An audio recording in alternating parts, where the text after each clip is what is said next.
still thinking about this thing to do with performance paradigms and prototypicality, which I mentioned in the previous video. And what this is as a reminder, partly for myself really.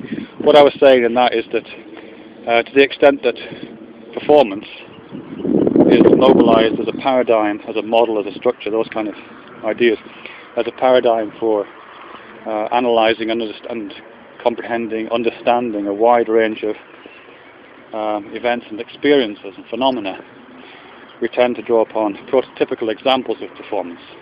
We don't take into account ideas like the post-dramatic or the death of character or pretty much anything since Pirandello, really.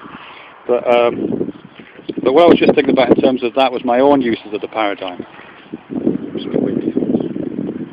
And some of the thinking I've been given to that recently is to do with walking, actually, because I make these videos on the hoof usually. I do tend to get a bit self-reflective about this walking thing. And one of the ideas that I've come across once or twice, or I found myself thinking about once or twice, is to do with, to what extent is the performance paradigm viable as a kind of containing structure, as an explanatory mechanism for the experience of walking. To what extent can walking be analysed as a performance? And I think there's lots of different ways of doing it, but my particular take on that is always to do with a kind of subjective phenomenological account of walking, drawing on the relationships between, the kind of ambulatory one foot in front of the other motion and the perceptions which accompany that, largely the visual perceptions which accompany that. That little set of content, that set of ideas, that subset of experiences that walking carries with it. And to the extent that I've thought about those things as belonging to a performance paradigm, as potentially being organised by a performance paradigm, it is, as I say, I think, largely a prototypical performance paradigm, one which is very traditionally theatrical, one which does absolutely rely on some aspects of performance which are not avant-garde, not particularly contemporary, which are quite traditional in many ways.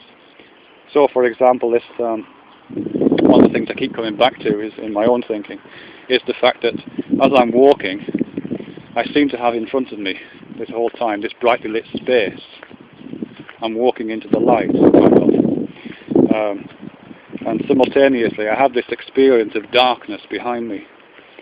Just the natural darkness that comes with not having an eye in the back of your head, I suppose. But there's a sense, I think, in which I guess I can speak for most people here. I guess I feel that there is some part of myself which is kind of sitting in the darkness inside my head and looking out through my eyes and looking at this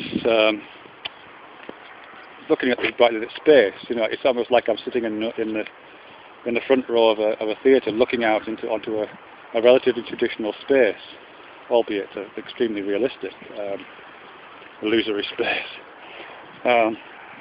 And every step I take, if you like, kind of precedes the action on that stage.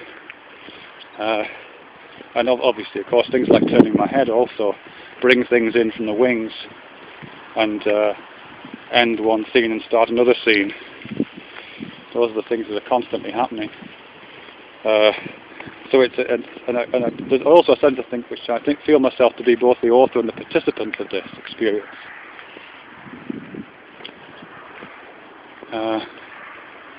There are other aspects, I think, of this experience of walking which don't fit into that paradigm, but I guess like all uses of those paradigms, we just ignore those. Wow, good sound.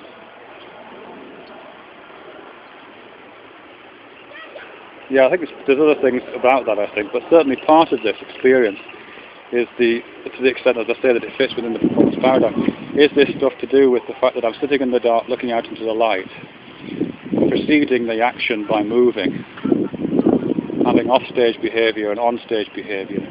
The spotlight of my consciousness, interpreted as visual perception, is completely mobilising the spotlight metaphor that Bernard Bars uses in global workspace theory, and other people use in terms of consciousness. But I suppose what's quite odd about that is how traditional my metaphor is. You know, my interests have always been in contemporary, very non-traditional theatre practices and performance practices. And yet, when I'm mobilising the performance paradigm, here I am, effectively occupying the same space as Cats and Miss Saigon. Very odd.